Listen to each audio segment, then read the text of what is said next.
Hi, viewers. Thank you for tuning in. So today, we are going to talk about growing up in Kenya, the things we never talked about, childhood, trauma, and finding our voice.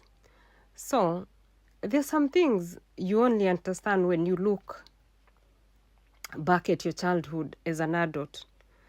Growing up in Kenya, there were things we simply didn't talk about, things we were expected to accept, endure, or keep within the family. Sometimes, as girls and women, there were conversations that fell completely off limits. Topics surrounding our bodies, relationship, boundaries, emotions, parenting, and experiences that could leave a lasting mark on us. So, we were often taught to be respectful, obedient, strong, and quiet. And sometimes being a good girl meant learning not to question too much. But let me ask you, what happens to those experiences when we grow up?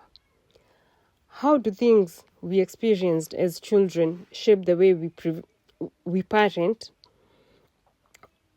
How does it shape the way we parent, communicate, build relationship, and raise our own children? And then there's this generation, children and young people today. They seem so much more willing to ask questions, challenge traditions, and say why. They have access to information we never had.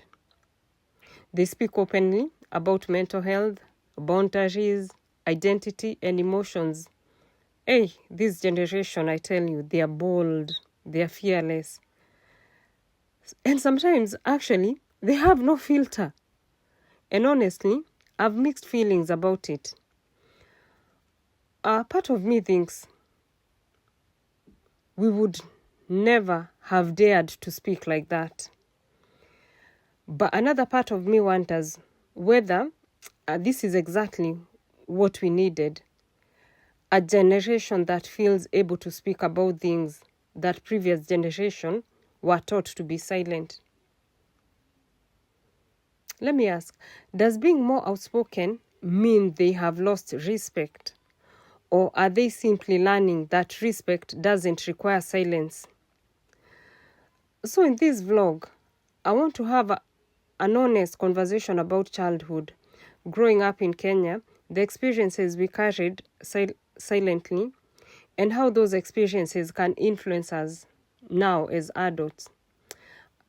And remember, this is not to blame our parents, not to say that our generation is better than another, but to understand. Because I think every generation inherits something from the one before it, and perhaps our responsibility is to decide what we continue, what we heal, and what we leave behind. Maybe the real question isn't why are children today so different. Maybe it's what can we learn from them that we were never allowed to learn when we were young. Thank you for tuning in.